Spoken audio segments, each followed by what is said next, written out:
저는 오늘 30년 만에 제 부모를 만났습니다.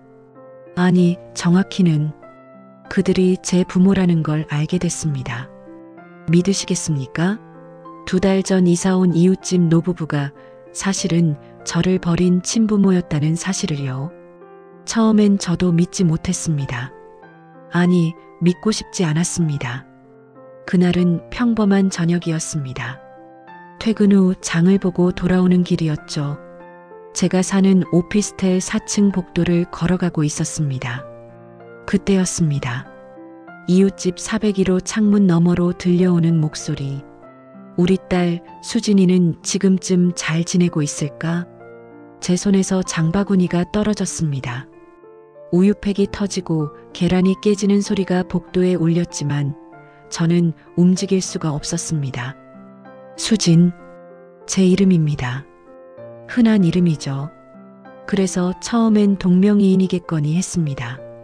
하지만 가슴 깊은 곳에서 뭔가 이상한 느낌이 올라왔습니다. 왜 하필 옆집에서, 왜 하필 제 이름을요? 잠깐만요. 혹시 구독 버튼 아직 안 누르셨다면 지금 한번 눌러주실래요? 여러분의 작은 클릭 하나가 저한테는 정말 큰 응원이 되거든요. 그럼 이제 본격적으로 이야기 시작해 볼게요. 저는 올해 35입니다. 보육원에서 자랐고 21살에 사회에 나와 혼자 살아왔습니다. 부모님 얼굴은 본 적도 없습니다. 아니, 기억이 없습니다. 보육원 선생님들은 제가 3살 때 맡겨졌다고 했습니다. 그것도 한밤중에 문 앞에 메모 한 장과 함께요. 메모에는 이렇게 쓰여 있었다고 합니다. 미안합니다. 부디 잘 키워주세요. 이름은 수진입니다. 그게 전부였습니다. 연락처도 주소도 아무것도 없었습니다. 경찰도 수소문했지만 찾을 수 없었다고 했죠. 그렇게 저는 그냥 버려진 아이가 됐습니다. 처음 이 동네로 이사 온 건 2달 전이었습니다. 회사가 가까워서 선택한 곳이었죠. 4층 402호, 원룸이지만 제게는 처음으로 가진 제 집이었습니다. 이사 온 첫날 엘리베이터에서 그 노부부를 만났습니다.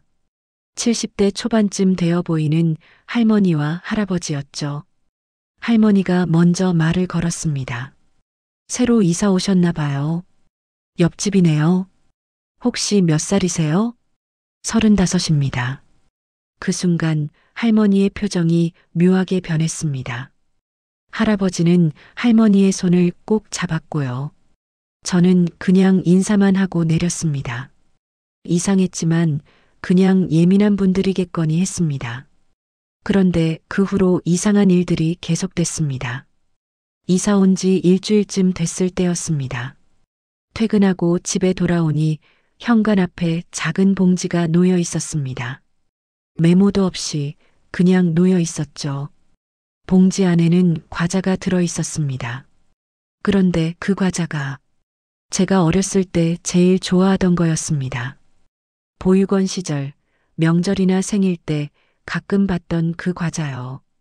지금은 잘 나오지도 않는 오래된 브랜드였습니다. 우연일까요? 저는 그렇게 생각하려 했습니다. 그냥 누군가 친절한 이웃이겠거니. 하지만 마음 한구석이 불편했습니다. 그 다음 주 또 이상한 일이 있었습니다. 쓰레기를 버리러 나갔는데 분리수거함 옆에 버려진 봉투가 하나 찢어져 있었습니다. 바람에 날린 종이 한 장이 제 발 앞에 떨어졌습니다. 사진이었습니다. 오래된 사진이요. 저는 그 사진을 보는 순간 그 자리에 얼어붙었습니다. 그건 제 초등학교 사진이었습니다. 보육원 때 찍었던 단체 사진에서 저만 오려낸 거였죠. 그 사진은 제가 유일하게 가지고 있던 어린 시절 사진이었습니다. 보육원을 나올 때 가져왔던 건데 몇 년 전 이사하면서 잃어버렸다고 생각했습니다. 그런데 왜 여기에 있는 겁니까?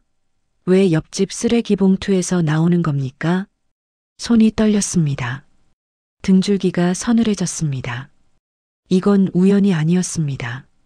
누군가 저를 알고 있었습니다.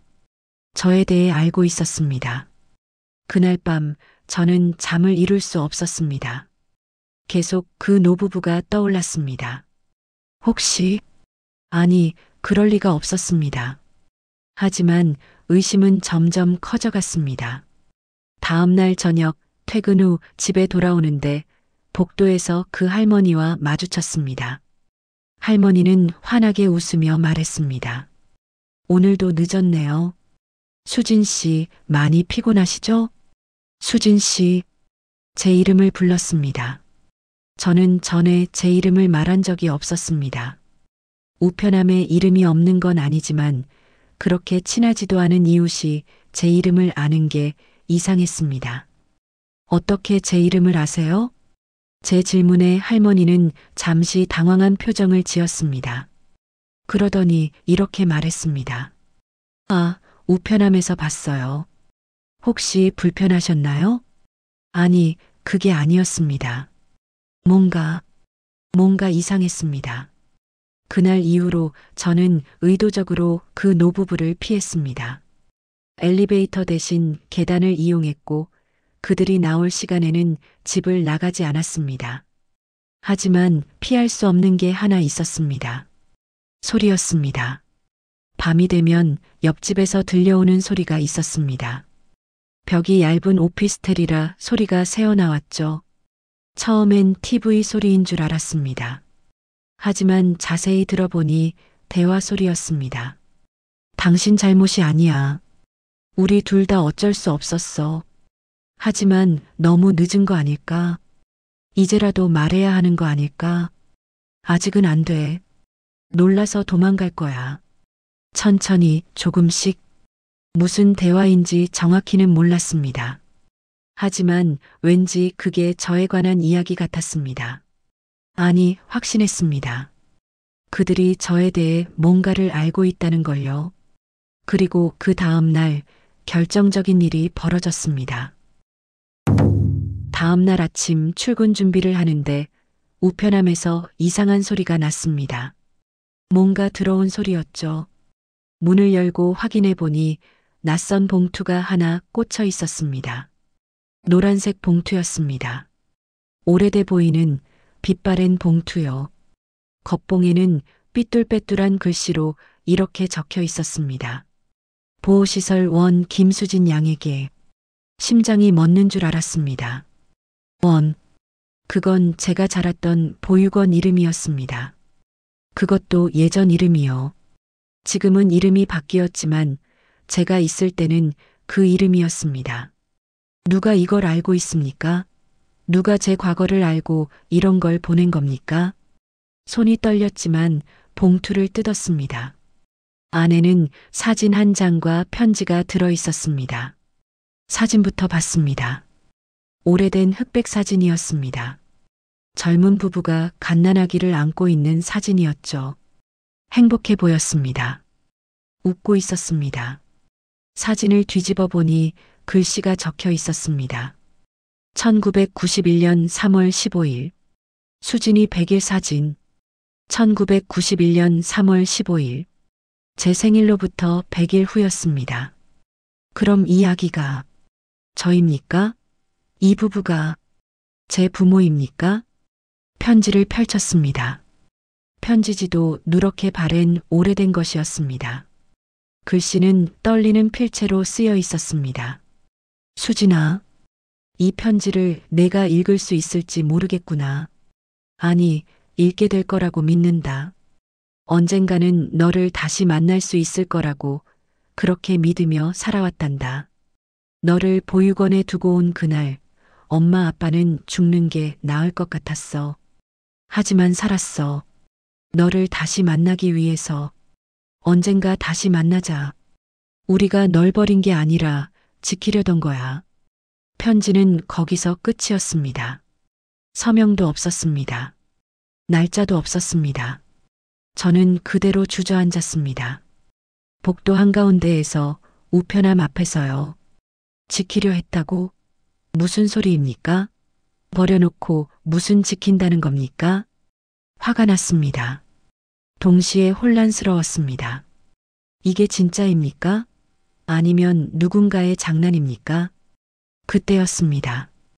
엘리베이터 문이 열리더니 그 할머니가 나왔습니다. 손에는 작은 천주머니를 들고 있었습니다. 할머니는 복도에 주저앉아 있는 저를 보더니 놀란 표정을 지었습니다. 그리고 제 손에 들린 봉투와 사진을 봤습니다. 할머니의 얼굴이 하얗게 질렸습니다. 그걸 벌써 봤구나. 할머니가 떨리는 목소리로 말했습니다. 저는 벌떡 일어났습니다. 이게 뭡니까? 대체 왜 이런 걸 보내신 겁니까? 수진아, 제 이름 함부로 부르지 마세요. 대체 저한테 왜 이러시는 겁니까? 제 목소리가 복도에 울렸습니다. 할머니는 눈물을 글썽이며 천천히 다가왔습니다. 그리고 손에 들고 있던 천주머니를 제게 내밀었습니다. 이것 기억하니? 천주머니를 열어보니 작은 목걸이가 들어 있었습니다. 은색 체인에 작은 하트 모양 펜던트가 달린 목걸이였습니다. 저는 그 순간 숨이 멎었습니다. 그 목걸이를 알고 있었습니다. 보육원 시절 제가 유일하게 가지고 있던 물건이었습니다. 선생님들도 어디서 온 건지 몰랐다고 했습니다. 그냥 제가 맡겨질 때 목에 걸고 있었다고요. 저는 그 목걸이를 초등학교 때까지 했습니다. 그런데 어느 날 잃어버렸습니다. 아마 운동장에서 놀다가 끊어진 것 같았습니다. 그때 너무 울었던 기억이 납니다. 그게 제가 가진 유일한 것이었으니까요. 그런데 그게 지금 여기 있었습니다. 옆집 할머니 손에 있었습니다. 어떻게 이걸 가지고 계신 겁니까? 제 목소리가 떨렸습니다. 할머니는 눈물을 흘리며 대답했습니다. 이건 내가 너한테 선물한 목걸이란다. 내가 태어났을 때. 아니, 이게 무슨 말입니까? 수진아, 우리는 할머니가 말을 잇지 못했습니다. 그저 눈물만 흘렸습니다. 그때 401호 문이 열렸습니다. 할아버지가 나오셨습니다. 할아버지는 저를 보더니 깊은 한숨을 쉬었습니다. 여보, 이제 그만 말해야지. 더 이상 숨길 수 없어. 할아버지가 할머니에게 말했습니다. 그리고 저를 똑바로 바라봤습니다. 수진 씨, 아니 수진아, 우리는 내 부모란다. 시간이 멈췄습니다. 모든 소리가 사라졌습니다. 복도에 서 있는 제 자신만이 유일한 실제였습니다. 부모, 이 사람들이 저를 버린 그 사람들이라고? 거짓말. 거짓말이죠? 왜 갑자기 나타나서 이러시는 겁니까? 제 목소리가 울먹였습니다. 분노와 슬픔과 혼란이 뒤섞여 있었습니다. 할아버지는 천천히 말했습니다. 우린 널 버린 게 아니야.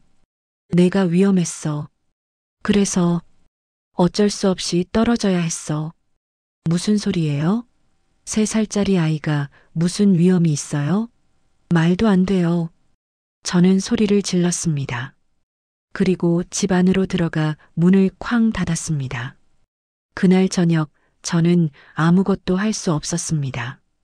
그냥 소파에 앉아서 천장만 바라봤습니다. 머릿속이 복잡했습니다. 진짜일까요? 정말 저 사람들이 제 부모일까요? 아니, 설령 그렇다 해도 30년 만에 나타나서 부모라고 말하면 뭐 어쩌라는 겁니까? 용서해 달라는 겁니까? 이해해 달라는 겁니까? 저는 30년 동안 혼자였습니다. 부모 없이 자랐습니다. 명절 때마다 친구들이 고향 간다고 할 때 저는 보육원에 남아 있었습니다. 성인의 날에 친구들이 장미꽃을 받을 때 저는 아무것도 받지 못했습니다. 그 외로움을, 그 슬픔을 그들이 알기나 할까요? 밤이 깊어졌습니다. 옆집에서 또 소리가 들렸습니다. 잘못했어. 나 때문이야. 내가 좀 더 강했어야 했는데. 할머니의 울음소리였습니다. 당신 잘못이 아니야. 우리 둘 다 최선을 다했어. 그때는 정말 어쩔 수 없었어. 할아버지의 위로하는 목소리가 들렸습니다. 저는 귀를 막았습니다. 듣고 싶지 않았습니다. 그들의 변명을, 그들의 슬픔을요. 하지만 잠들 수가 없었습니다. 계속 그들의 말이 머릿속을 맴돌았습니다. 널 지키려던 거야. 무슨 의미일까요? 무엇으로부터 저를 지키려 했던 걸까요? 다음 날 아침 출근 준비를 하는데 문 앞에 또 봉투가 놓여 있었습니다. 이번엔 하얀 봉투였습니다. 열어보니 편지가 들어 있었습니다. 할머니의 필체였습니다. 편지를 펼쳤습니다. 떨리는 손으로요. 수진아, 어젯밤 잠을 한숨도 못 잤단다. 너의 놀란 표정이, 너의 분노가 계속 눈에 밟혔어. 미안하다. 정말 미안하다. 하지만 너도 알 권리가 있어. 우리가 왜 그런 선택을 했는지, 왜 널 떠나보내야 했는지. 30년 전으로 돌아가자면, 그때 너의 아버지는 작은 무역회사를 운영하고 있었어. 처음엔 잘 됐어. 우리는 행복했어. 너를 낳고 너를 키우면서 정말 행복했단다. 하지만 내가 두 돌이 지날 무렵 사업이 어려워지기 시작했어. 거래처가 부도가 나면서 우리도 큰 타격을 받았지. 빚이 늘어났어. 처음엔 감당할 수 있을 것 같았어. 그런데 문제는 거기서 끝나지 않았어. 내 아버지가 보증을 섰던 친구가 도망을 갔어. 그 친구의 빚까지 우리가 떠안게 됐지. 감당할 수 없는 액수였어. 그때부터 빚쟁이들이 찾아왔어. 처음엔 그냥 돈을 갚으라고만 했어. 하지만 점점 심해졌어. 협박이 시작됐지. 어느 날 밤 집에 낯선 사람들이 들이닥쳤어. 그들은 집을 뒤졌고 귀중품을 가져갔어. 그리고 경고했지. 일주일 안에 돈을 갚지 않으면 딸이 어떻게 될지 모른다. 그 말을 듣는 순간 세상이 무너지는 것 같았어. 우리는 돈을 마련하려고 온갖 방법을 다 썼어. 집도 팔고 차도 팔고 친척들한테도 빌려달라고 했어. 하지만 부족했어. 턱없이 부족했어. 그러던 어느 날 밤 또 그 사람들이 왔어. 이번엔 더 위협적이었어. 그들은 내가 자고 있는 방문 앞에 서서 말했어. 예쁜 딸이네. 우리 손님들이 좋아할 것 같은데? 그 순간 너의 엄마인 나는 정신이 나갔어. 무릎을 꿇고 빌었어. 제발 딸은 건드리지 말아달라고. 그들이 말했어. 딸만이라도 안전하게 하고 싶으면 우리가 완전히 사라지라고. 그래야 딸을 찾지 않겠다고. 우리는 선택의 여지가 없었어. 그날 밤 우리는 결정했어. 너를 안전한 곳에 맡기고 우리는 사라지기로. 다음 날 새벽 너를 안고 보육원으로 갔어. 넌 자고 있었어. 너무 예쁘게 평화롭게 자고 있었지. 보육원 문 앞에 너를 내려놓으면서 나는 죽을 것 같았어. 너의 아버지도 마찬가지였어. 하지만 그게 너를 지키는 유일한 방법이었어. 목걸이를 내 목에 걸어줬어. 언젠가 다시 만나면 그걸로 너를 알아볼 수 있을 거라 생각했어. 그리고 우리는 떠났어. 멀리 아무도 우리를 찾을 수 없는 곳으로. 수진아, 우리는 하루도 너를 잊은 적이 없어. 매일 밤 너를 생각했어. 잘 크고 있는지, 행복한지, 건강한지. 그렇게 30년이 흘렀어. 몇 년 전 우리는 빚을 모두 갚았어. 이제 너를 찾아도 안전하다고 생각했어.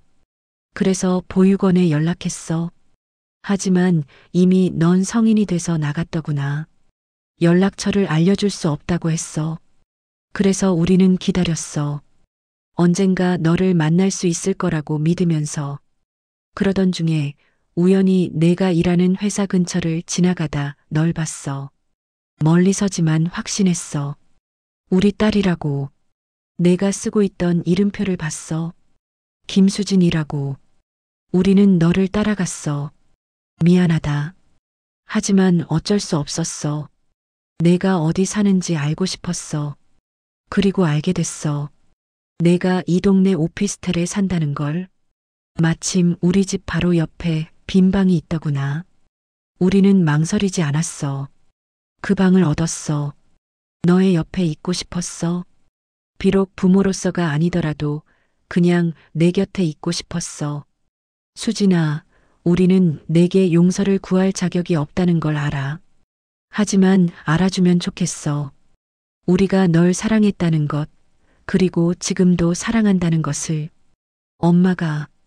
편지는 거기서 끝났습니다. 아마 더 쓰려다가 그만둔 것 같았습니다. 저는 편지를 든 채 한참을 멍하니 서 있었습니다. 눈물이 났습니다. 화가 났습니다. 슬펐습니다. 모든 감정이 뒤섞여 있었습니다. 이해할 수 있습니까? 저는 이해할 수 없었습니다. 아무리 어려워도, 아무리 위험해도 어떻게 자식을 버릴 수 있습니까? 그들은 선택했습니다. 저를 포기하는 선택을요. 하지만 정말 그게 최선이었을까요? 정말 다른 방법은 없었을까요? 저는 모르겠습니다. 지금도 모르겠습니다. 회사에 가서도 일이 손에 잡히지 않았습니다. 동료가 물었습니다. 수진 씨, 괜찮아요? 얼굴이 안 좋은데. 아, 네. 좀 피곤해서요. 거짓말이었습니다. 피곤한 게 아니었습니다. 혼란스러웠습니다. 퇴근 후 집으로 돌아가는 게 두려웠습니다. 그들과 마주치는 게요. 그래서 카페에 들어가 시간을 보냈습니다. 어두워질 때까지 앉아 있었습니다. 그리고 생각했습니다. 만약 제가 그 입장이었다면, 만약 제가 부모였고 제 아이가 위험에 처했다면 저도 같은 선택을 했을까요? 모르겠습니다. 정말 모르겠습니다. 밤 10시가 넘어서 집에 돌아왔습니다. 조용히 계단으로 올라갔습니다. 4층 복도는 어두웠습니다. 401호 앞을 지나가는데 안에서 소리가 들렸습니다. 안 돼. 우리가 너무 빨리 다가간 거야. 수진이가 놀랐어. 하지만 언제까지 숨길 수는 없잖아. 우리 나이도 있고. 알아. 하지만 수진이가 받아들일 준비가 안 됐어. 우린 조금 더 기다려야 해. 저는 그 자리에 멈춰 섰습니다. 문 앞에서요. 손을 들어 놓고 하려다가 멈췄습니다. 무슨 말을 해야 할지 몰랐습니다. 그냥 제 집으로 들어갔습니다. 그날 밤도 잠을 이룰 수 없었습니다. 계속 편지 내용이 떠올랐습니다. 우리가 널 사랑했다는 것, 그리고 지금도 사랑한다는 것을. 사랑? 그게 사랑입니까? 저는 모르겠습니다. 다음 날도 그 다음 날도 저는 그들을 피했습니다.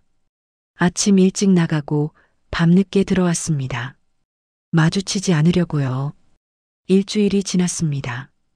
401호는 조용했습니다.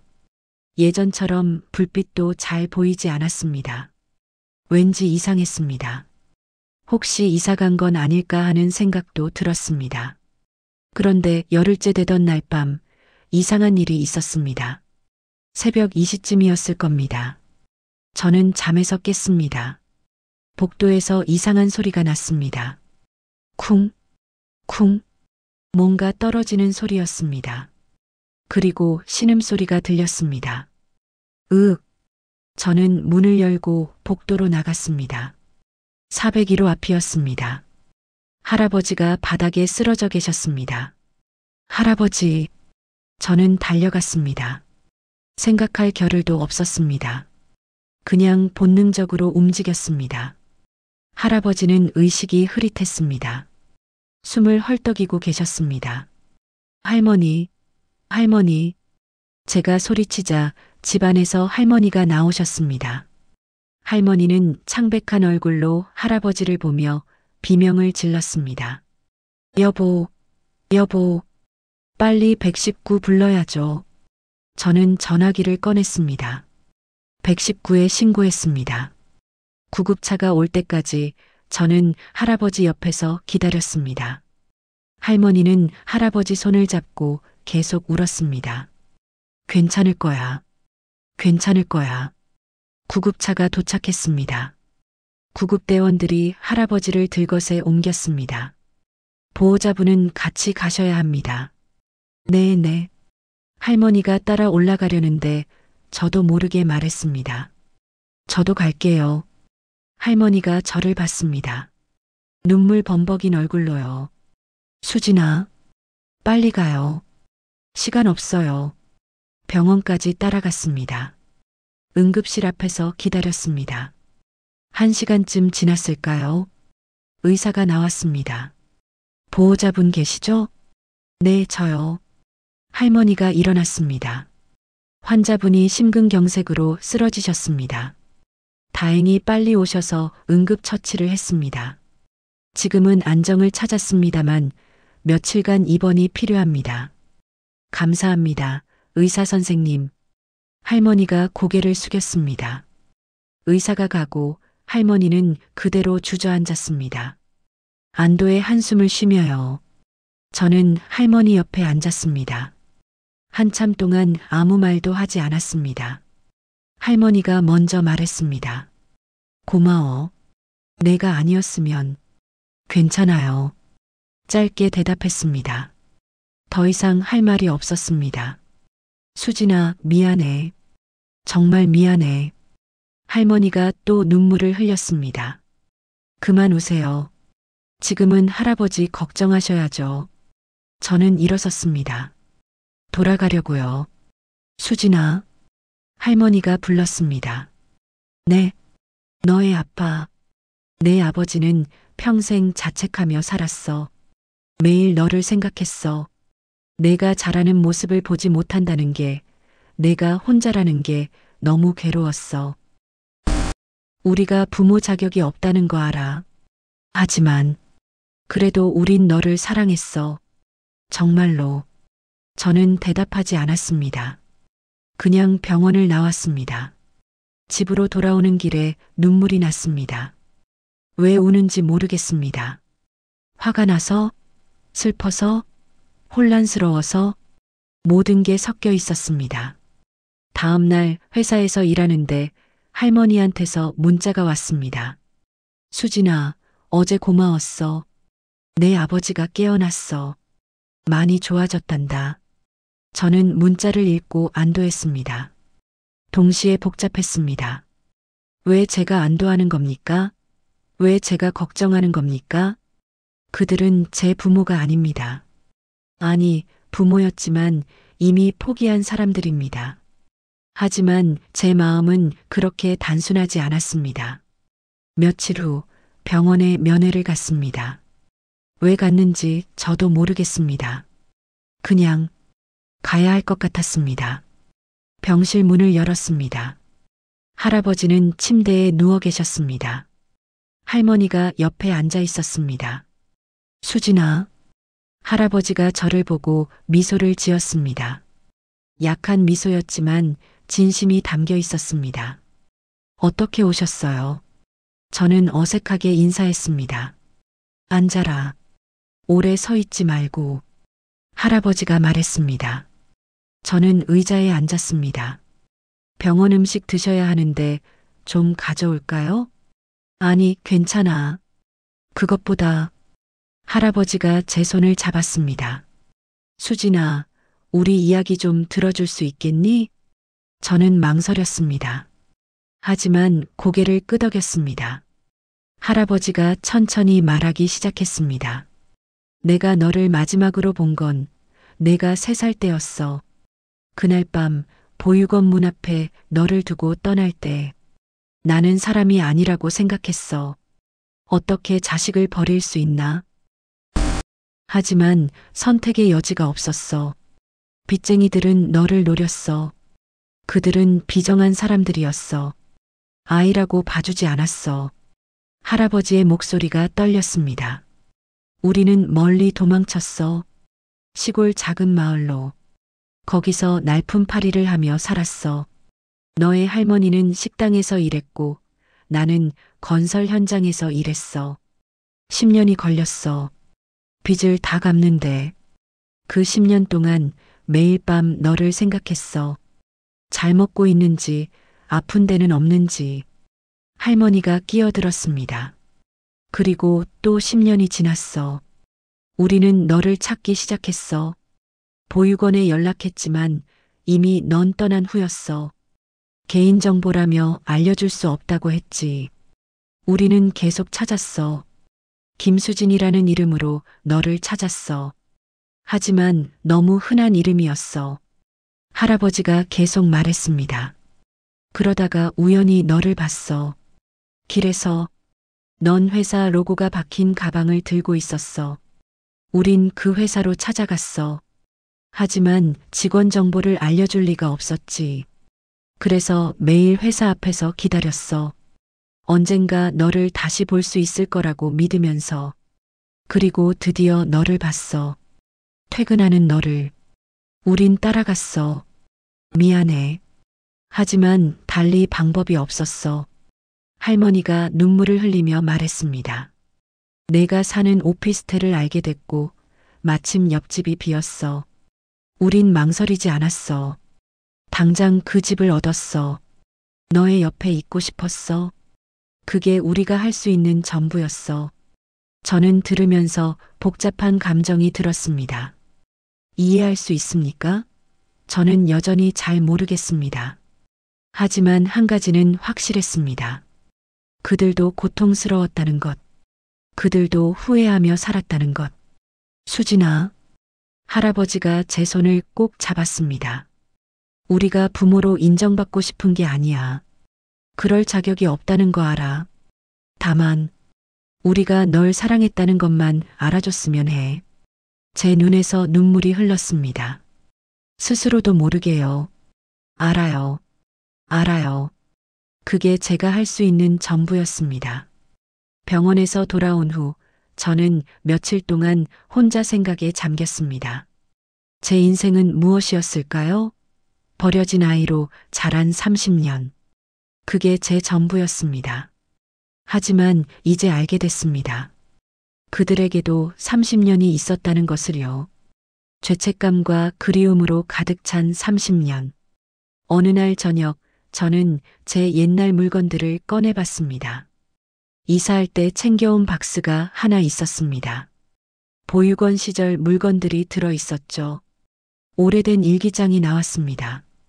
초등학교 때 쓴 일기였습니다. 페이지를 넘겼습니다. 삐뚤빼뚤한 글씨들이 보였습니다. 1998년 5월 5일 어린이날. 오늘은 어린이날이다. 친구들은 부모님이랑 놀이공원 갔다고 했다. 나는 선생님이랑 다른 친구들이랑 보육원에서 케이크를 먹었다. 나도 엄마 아빠 있으면 좋겠다. 언젠가 나를 찾으러 올까? 저는 일기를 읽으며 울었습니다. 그때 그 아이가 저 자신이 너무 안쓰러웠습니다. 다른 페이지를 넘겼습니다. 2000년 3월 15일. 오늘은 내 생일이다. 9살이 됐다. 선생님이 미역국 끓여주셨다. 친구 지혜가 물어봤다. 너는 엄마 얼굴 기억나냐고. 나는 아니라고 했다. 사실 가끔 꿈에서 누군가 나를 안아주는 게 느껴진다. 그게 엄마일까? 잘 모르겠다. 그 문장을 읽으며 저는 멈췄습니다. 꿈에서 누군가 저를 안아주던 느낌. 그게 진짜였을까요? 그게 할머니였을까요? 저는 더 옛날 기억을 떠올려 보려 했습니다. 3살 때의 기억. 하지만 아무것도 떠오르지 않았습니다. 그때 휴대폰이 울렸습니다. 할머니였습니다. 여보세요? 수진아, 나야. 할머니. 할머니라는 호칭이 아직 어색했지만 더 이상 부정하지 않았습니다. 네, 할머니. 너의 아버지가 퇴원했어. 내일 집에 온대. 혹시 시간 있으면 우리 집에 좀 와줄 수 있겠니? 저는 망설였습니다. 하지만 대답했습니다. 네, 갈게요. 다음 날 저녁 저는 401호 문 앞에 섰습니다. 초인종을 누르기 전에 한참을 망설였습니다. 그리고 눌렀습니다. 문이 열렸습니다. 할머니가 반갑게 맞아주셨습니다. 어서 와라. 들어와. 집 안으로 들어갔습니다. 작은 오피스텔이었지만 깔끔했습니다. 그리고 이상한 게 보였습니다. 벽에 사진들이 붙어 있었습니다. 제 사진들이요. 이건, 그거. 미안해. 혹시 기분 나쁠까봐 숨기려고 했는데. 할머니가 말했습니다. 사진들을 자세히 봤습니다. 제가 보육원에서 찍은 사진들이었습니다. 단체 사진, 소풍 사진, 운동회 사진. 이걸 어떻게 보육원에 부탁했어? 너의 사진을 보내달라고. 처음엔 안 된다고 했지만 계속 부탁했더니 몇 장 보내줬어. 할머니의 목소리가 떨렸습니다. 우리는 이 사진들을 보며 살았어. 내가 크는 모습을, 웃는 모습을 보며. 저는 사진들을 하나하나 봤습니다. 초등학교 1학년 때 사진, 2학년 때 사진, 졸업사진. 그리고 한 장의 사진이 눈에 들어왔습니다. 제가 상을 받는 사진이었습니다. 이건 101장에서 상 받을 때잖아. 그래. 글짓기 상이었지. 우리는 그 소식을 듣고 너무 자랑스러웠어. 어떻게 아셨어요? 보육원 선생님이 편지로 알려줬어. 내가 상을 받았다고, 글을 잘 쓴다고. 저는 몰랐습니다. 그들이 저를 계속 지켜보고 있었다는 것을요. 거실로 들어가니 할아버지가 소파에 앉아 계셨습니다. 수진아, 왔구나. 네. 많이 좋아지셨어요? 응, 덕분에. 할아버지가 옆자리를 가리켰습니다. 저는 앉았습니다. 테이블 위에 상자가 하나 놓여 있었습니다. 오래된 나무 상자였습니다. 이게 뭐예요? 열어봐. 할아버지가 말했습니다. 상자를 열었습니다. 안에는 여러 가지 물건들이 들어 있었습니다. 작은 신발 한 켤레, 아기 옷, 딸랑이, 그리고 편지들. 편지를 꺼내 읽었습니다. 제가 보육원에 있을 때 그들이 보낸 편지들이었습니다. 1992년 수진이에게. 수진아, 잘 지내니? 엄마는 내가 너무 보고 싶구나. 오늘 내 돌잔치였을 텐데. 엄마 아빠가 없어서 미안해. 1995년 수진이에게. 오늘 너의 유치원 입학식이었다는 소식을 들었어. 사진도 받았어. 너무 예쁘더구나. 엄마는 그 사진을 매일 보고 있단다. 편지들을 읽으며 저는 또 눈물을 흘렸습니다. 그들은 매년 제게 편지를 썼습니다. 비록 저에게 보내지는 못했지만요. 왜 이 편지들을 보내지 않으셨어요? 제가 물었습니다. 보내고 싶었어. 하지만 그러면 너를 혼란스럽게 할 것 같았어. 그리고 우리가 너를 찾아갈 수 없는 상황이었어. 할아버지가 대답했습니다. 그래서 그냥 보관했어. 언젠가 너에게 줄 수 있을 거라 믿으면서. 저는 편지들을 가슴에 안았습니다. 30년 동안 전해지지 못한 사랑이 그 안에 있었습니다. 할머니, 할아버지. 응? 사실 어렸을 때 항상 궁금했어요. 제 부모님은 어떤 분들일까? 왜 저를 보육원에 보내셨을까? 원망도 많이 했어요. 명절 때마다 부모님이 필요한 순간마다 왜 저만 없나 싶었어요. 할머니와 할아버지가 고개를 숙였습니다. 하지만 이제는 조금 이해할 것 같아요. 여러분도 힘드셨다는 거. 수진아, 아직은 완전히 받아들이기 어려워요. 하지만 노력해 볼게요. 그 말에 할머니가 제 손을 잡았습니다. 고마워. 정말 고마워. 그날 저녁 저는 그들의 집에서 식사를 했습니다. 할머니가 요리를 해주셨습니다. 이건 내가 어렸을 때 좋아하던 음식이야. 제가요? 어떻게 아세요? 보육원 선생님한테 들었어. 내가 된장찌개를 좋아한다고. 밥상에는 된장찌개와 여러 반찬들이 차려져 있었습니다. 한 숟가락 먹었습니다. 익숙한 맛이었습니다. 보육원에서 먹던 그 맛. 맛있어요. 제 말에 할머니가 미소를 지었습니다. 식사를 하면서 이런저런 이야기를 나눴습니다. 어색했지만 나쁘지 않았습니다. 수진아, 혹시 기억나는 거 있니? 3살 때? 할아버지가 물었습니다. 아니요. 전혀요. 그럴 줄 알았어. 너무 어렸으니까. 하지만 가끔 꿈에서 누군가 저를 안아주는 게 느껴져요. 따뜻한 느낌. 그 말에 할머니의 눈에 눈물이 고였습니다. 그게 엄마였을 거야. 너를 재울 때마다 안아줬거든. 저는 그 순간 뭔가 연결되는 느낌을 받았습니다. 과거와 현재가요. 그 후로 저는 가끔 그들의 집을 방문했습니다.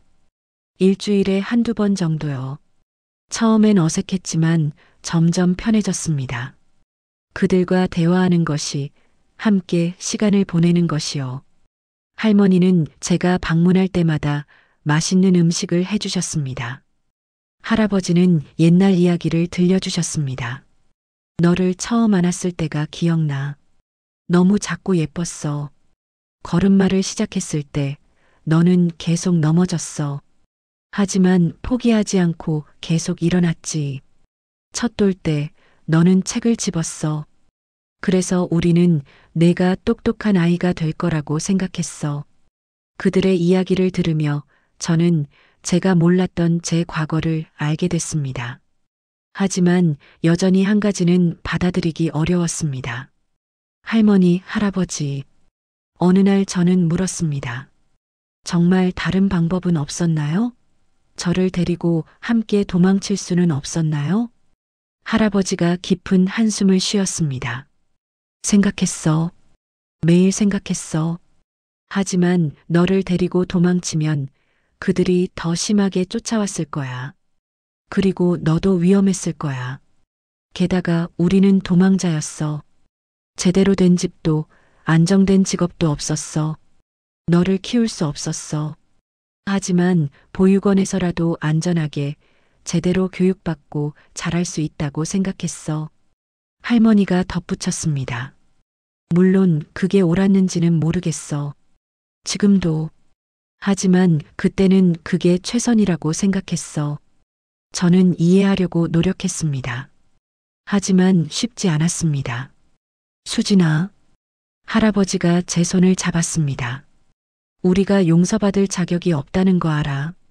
하지만 알아줬으면 해. 우리도 너만큼이나 힘들었다는 것을. 30년 동안 매일 밤 너를 생각했어. 잘 자고 있는지, 아픈 곳은 없는지, 외롭지는 않은지. 할머니도 말했습니다. 명절 때마다 죽고 싶었어. 다른 가족들이 행복해하는 걸 보면 우리는 무엇을 하고 있나 싶었어. 저는 그들의 고통을 이해했습니다. 하지만 동시에 제 고통도 있었습니다. 저도 힘들었어요. 혼자라는 게, 가족이 없다는 게. 알아. 미안해. 우리는 한동안 말없이 앉아 있었습니다. 그러다 할머니가 물었습니다. 수진아, 혹시 궁금한 거 있니? 우리에 대해서. 저는 생각했습니다. 궁금한 게 너무 많았습니다. 할머니, 할아버지는 어떻게 만나셨어요?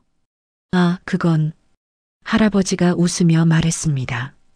대학교 동아리에서 만났어. 나는 경제학과, 할머니는 국문학과였지. 첫눈에 반했어. 할머니가 부끄러운 듯 웃었습니다. 졸업하고 바로 결혼했어. 젊고 무모했지. 하지만 행복했어. 사업도 잘 됐고, 너도 태어났고, 그때가 우리 인생에서 가장 행복한 시간이었어. 그들의 이야기를 들으며 저는 그들도 한때는 평범한 부부였다는 걸 알게 됐습니다. 그런데 왜 사업이 망했어요? 거래처가 부도났어. 그리고 보증을 잘못 썼지. 친한 친구라고 믿었는데. 할아버지의 표정이 어두워졌습니다. 그 친구가 도망을 갔어. 우리는 모든 걸 잃었어. 그 후로는 힘들었어. 빚쟁이들한테 쫓기고 숨어 살고. 할머니가 말했습니다. 하지만 포기하지 않았어. 너를 다시 만나기 위해서. 저는 그들의 삶이 얼마나 힘들었을지 상상했습니다. 지금은 어떻게 사세요? 퇴직금으로 근근히 살아. 연금도 조금 나와. 걱정하지 마. 우리 괜찮아. 할아버지가 웃으며 말했습니다. 하지만 저는 알 수 있었습니다. 그들이 넉넉하지 않다는 것을요. 집도 작았고 가구도 오래됐고 옷도 낡았습니다. 그들은 저를 찾기 위해 제 옆에 있기 위해 이 집을 얻었을 겁니다. 아마 그들에게는 부담스러운 월세였을 거예요. 할머니, 할아버지. 응? 제가 도와드릴게요. 생활비라도. 아니, 괜찮아. 우리는 괜찮아. 할머니가 손사래를 쳤습니다. 우리가 널 도와줘야 하는 건데 어떻게 내 돈을 받니? 아니에요. 제가 하고 싶어서 하는 거예요. 저는 진심이었습니다. 정말 괜찮아. 우리는 내가 잘 사는 게 보기만 해도 행복해. 할아버지가 말했습니다. 저는 더 이상 말하지 않았습니다. 하지만 마음속으로 결심했습니다. 도와드리겠다고요. 그날 밤 제 집으로 돌아와 생각했습니다. 가족이란 무엇일까요? 피가 통하면 가족일까요? 아니면 함께 시간을 보내야 가족일까요? 저는 그들과 피는 통하지만 함께한 시간은 없습니다. 그래도 가족일까요? 모르겠습니다. 여전히 모르겠습니다. 하지만 한 가지는 확실합니다. 저는 그들을 미워하지 않습니다. 더 이상. 며칠 후 회사에서 동료가 물었습니다. 수진 씨, 요즘 표정이 밝아졌어요. 무슨 좋은 일 있어요? 아, 네. 그런가요? 네, 확실히 예전보다 행복해 보여요. 제가 행복해 보인다니 신기했습니다. 정말 그럴까요? 저는 행복한 걸까요? 잘 모르겠습니다. 하지만 예전보다는 마음이 편해진 것 같습니다. 그날 저녁 퇴근 후 집에 가는데 할머니한테서 전화가 왔습니다. 수진아, 저녁 먹었니? 아니요, 아직이요. 그럼 우리 집에서 먹을래? 할머니가 내가 좋아하는 음식 만들었어. 네, 갈게요. 저는 401호로 갔습니다. 이제는 초인종을 누르는 게 자연스러워졌습니다. 문을 열고 들어가니 맛있는 냄새가 났습니다. 와, 뭐 만드셨어요?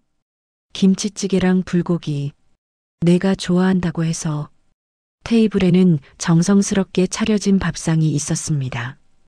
함께 식사를 했습니다. 이제는 대화도 자연스러웠습니다. 수진아, 회사 일은 어때? 괜찮아요. 바쁘긴 한데 재미있어요. 힘들면 언제든지 말해. 할머니가 도와줄게. 네, 고마워요. 식사를 마치고 거실에 앉아 TV를 봤습니다. 평범한 저녁이었습니다. 하지만 저에게는 처음이었습니다. 이렇게 가족처럼 시간을 보내는 게요. 수진아, 할아버지가 불렀습니다. 네, 행복하니? 갑작스러운 질문이었습니다. 네, 행복해요. 제 대답에 할아버지가 미소를 지었습니다. 그럼 됐어. 그게 우리가 바라는 전부야. 그 순간 저는 깨달았습니다. 가족이란 거창한 게 아니라는 것을요. 그저 함께 밥 먹고 이야기 나누고 서로를 걱정하는 것. 그게 가족이라는 것을요. 그렇게 몇 주가 지났습니다. 저는 점점 그들과 가까워졌습니다. 일주일에 서너 번은 그들의 집을 방문했습니다. 함께 식사하고 이야기를 나누고 TV를 봤습니다. 때로는 함께 산책을 나가기도 했습니다. 동네 공원을 걸으며 이런저런 이야기를 나눴습니다. 저기 보이는 벚나무, 봄에는 정말 예쁠 거야. 할머니, 할아버지도 벚꽃 좋아하세요? 그럼, 너를 임신했을 때 벚꽃이 한창이었어. 그래서 벚꽃을 보면 너가 생각나. 그런 이야기들이 쌓이면서 저는 그들에 대해 더 많이 알게 됐습니다. 그들이 어떤 사람들인지, 어떤 삶을 살았는지요. 하지만 여전히 한 가지는 해결되지 않았습니다. 용서. 제가 그들을 용서할 수 있을까요? 어느 날 밤 저는 혼자 고민했습니다. 용서란 무엇일까요? 그냥 과거를 잊는 걸까요? 아니면 이해하고 받아들이는 걸까요? 저는 아직도 가끔 화가 납니다. 왜 저를 버렸냐고, 왜 함께하지 못했냐고. 하지만 동시에 이해도 됩니다. 그들도 어쩔 수 없었다는 것을요. 이 복잡한 감정을 어떻게 정리해야 할까요? 다음 날 저는 보육원을 찾아갔습니다. 오랜만에요. 보육원 선생님들이 반갑게 맞아주셨습니다. 수진아, 오랜만이다. 선생님, 안녕하세요. 선생님과 이야기를 나눴습니다. 옛날 이야기들을요. 선생님, 제가 어렸을 때 어땠어요? 너, 착했지. 그리고 조용했어. 다른 아이들처럼 떼쓰지도 않고. 왜 그랬을까요? 아마 일찍 철이 들었나 봐. 상황을 이해한 거지. 선생님이 제 어깨를 두드렸습니다. 수진아, 너 부모님 찾았다며? 네. 어떻게 하셨어요? 내 할머니가 연락했어. 고맙다고. 아, 수진아, 부모님을 어떻게 생각하니? 선생님이 물었습니다. 잘 모르겠어요. 아직도 그럴 거야. 쉽지 않지. 선생님은 어떻게 생각하세요? 나는 그분들도 힘들었을 거라고 생각해. 자식을 버리는 게 쉬운 일이 아니잖아. 하지만 그래도 알아. 내 마음도 이해해. 상처받았으니까. 선생님이 제 손을 잡았습니다. 수진아, 용서는 상대를 위한 게 아니야. 너 자신을 위한 거야. 무슨 말씀이세요? 원망하고 화내는 건 너를 더 아프게 할 뿐이야. 용서해야 내가 자유로워져. 선생님의 말이 마음에 와닿았습니다. 생각해봐. 그분들이 내 곁에 나타난 건 우연이 아니야. 어쩌면 운명이겠지. 운명. 그래. 다시 만날 운명이었던 거야. 그럼 이제 뭘 할 건지는 내가 정하는 거지. 보육원을 나오면서 저는 많은 생각을 했습니다. 용서. 그게 제 자유를 위한 거라면 해야 하는 걸까요? 집으로 돌아오는 길에 전화가 왔습니다. 할머니였습니다. 수진아, 어디야? 집에 가는 중이에요. 그래. 조심히 와. 왜요? 무슨 일 있어요? 아니, 그냥 내 목소리 듣고 싶어서. 할머니의 목소리가 평소와 달랐습니다. 뭔가 슬펐습니다. 할머니, 괜찮으세요? 응, 괜찮아. 그냥 오늘 내 어렸을 때 사진을 보다가 그만. 할머니가 울고 있는 것 같았습니다. 지금 갈게요. 저는 서둘러 401호로 갔습니다. 문을 열고 들어가니 할머니가 소파에 앉아 사진첩을 보고 있었습니다. 할머니.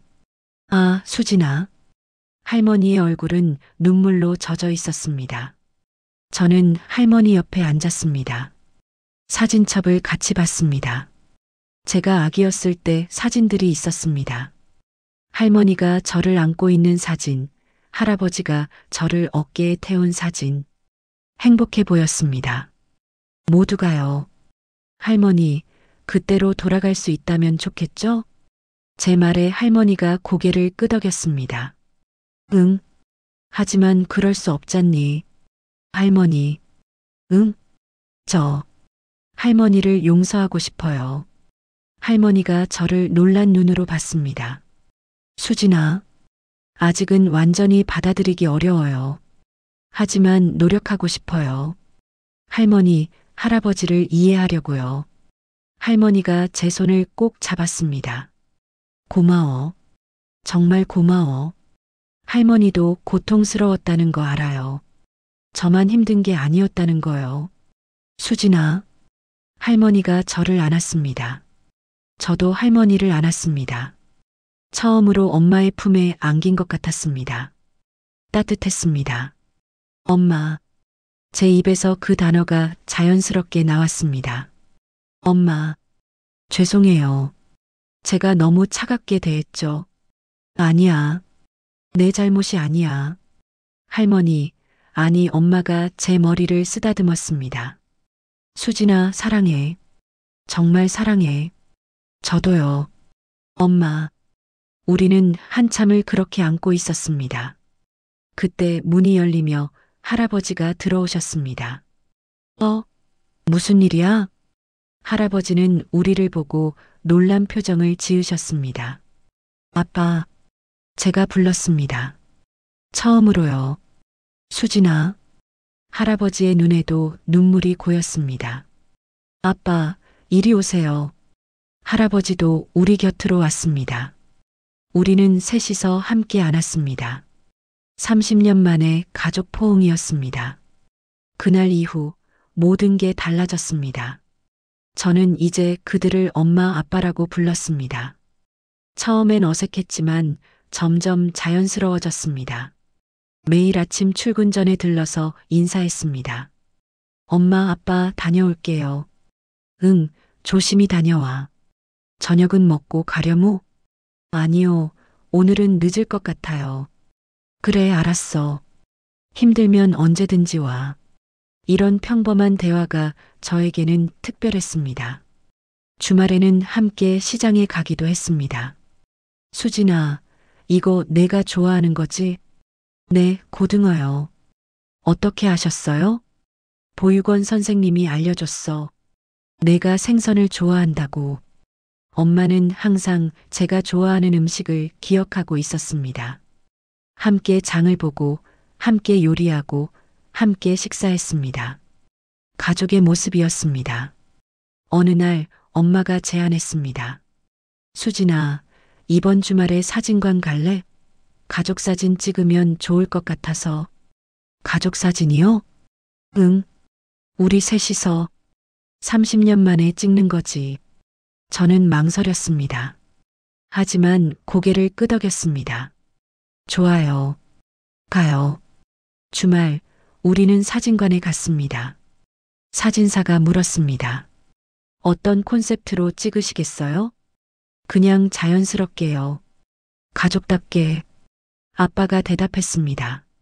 사진을 찍었습니다. 여러 장을요. 자, 이제 환하게 웃으시고요.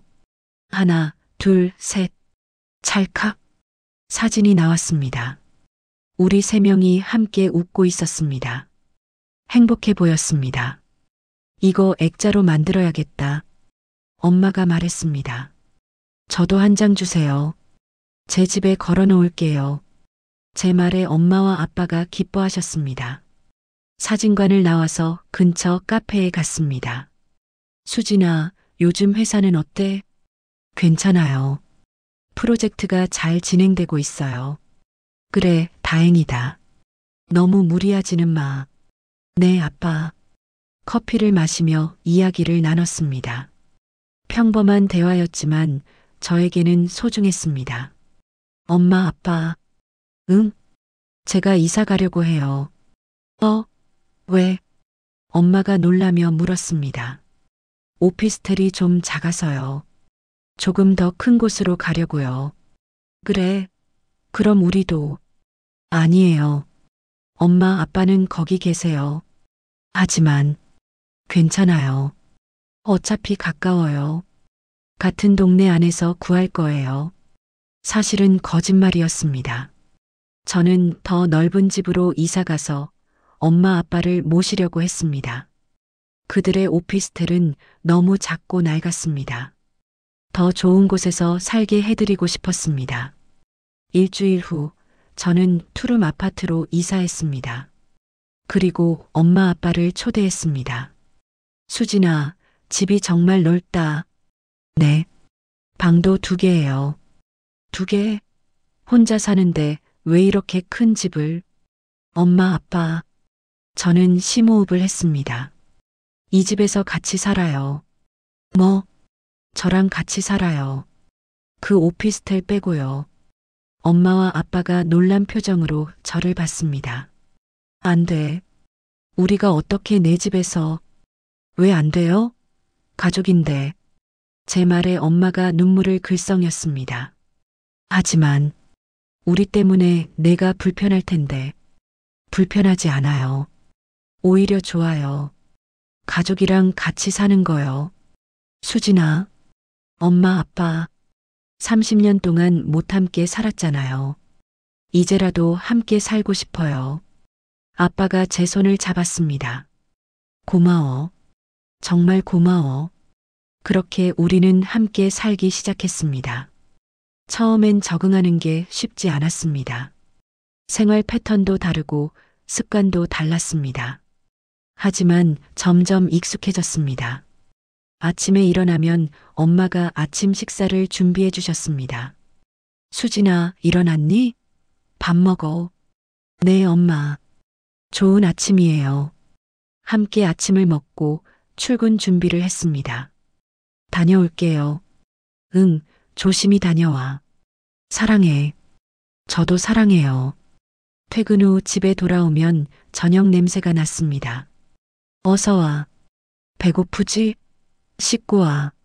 네, 금방 올게요. 저녁을 함께 먹고 TV를 보고 이야기를 나눴습니다. 평범한 일상이었지만 저에게는 처음이었습니다. 어느 날 저녁 엄마가 물었습니다. 수진아, 행복하니?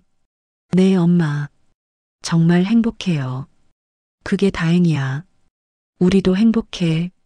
엄마, 아빠. 응? 고마워요. 돌아와줘서.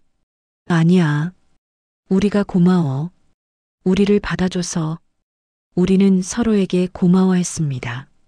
그렇게 몇 달이 지났습니다. 어느 날 아침 아빠가 갑자기 쓰러지셨습니다. 여보, 여보. 엄마의 비명소리에 저는 달려갔습니다. 아빠, 아빠. 다시 119를 불렀습니다. 병원으로 갔습니다. 의사가 말했습니다. 심장이 많이 안 좋으십니다. 언제 또 이런 일이 생길지 모릅니다. 그 말을 듣는 순간 세상이 무너지는 것 같았습니다. 의사 선생님, 방법이 없나요? 꾸준히 치료하고 관리하면 괜찮아질 겁니다. 하지만 스트레스를 받지 않도록 조심하셔야 합니다. 아빠는 며칠 후 퇴원했습니다. 집으로 돌아온 아빠는 많이 약해져 있었습니다. 수진아, 미안해. 너한테 걱정 끼쳐서. 무슨 소리예요? 아빠가 건강하시면 되죠. 저는 아빠를 정성껏 돌봤습니다. 엄마와 함께요. 약 챙겨드리고 식사 관리하고 산책 함께 나가고 가족이란 게 이런 거구나 싶었습니다. 아플 때 옆에 있어주는 것, 힘들 때 손 잡아주는 것. 몇 주가 지나자 아빠는 많이 좋아지셨습니다. 수진아, 아빠 이제 괜찮아. 걱정하지 마. 그래도 무리하시면 안 돼요. 알았어. 우리 딸 말 잘 듣지. 그 순간 저는 깨달았습니다. 우리 딸. 그 말이 이제는 자연스럽다는 것을요. 어느 날 저녁 우리는 거실에 모여 앉았습니다. 수진아, 너한테 할 말이 있어. 엄마가 진지하게 말했습니다. 뭐예요? 우리 고향에 가보려고 해. 고향이요? 응. 우리가 예전에 살던 곳, 내가 태어난 곳. 저는 잠시 생각했습니다. 좋아요. 같이 가요. 정말? 네. 저도 보고 싶어요. 제가 어디서 태어났는지. 다음 주말 우리는 차를 타고 시골로 갔습니다. 엄마 아빠의 고향은 작은 마을이었습니다. 여기가 우리가 살던 집이야. 낡은 집이었습니다. 지금은 아무도 살지 않았습니다. 이 마당에서 내가 첫걸음마를 했어. 엄마가 마당을 가리키며 말했습니다. 저는 마당을 걸어보았습니다.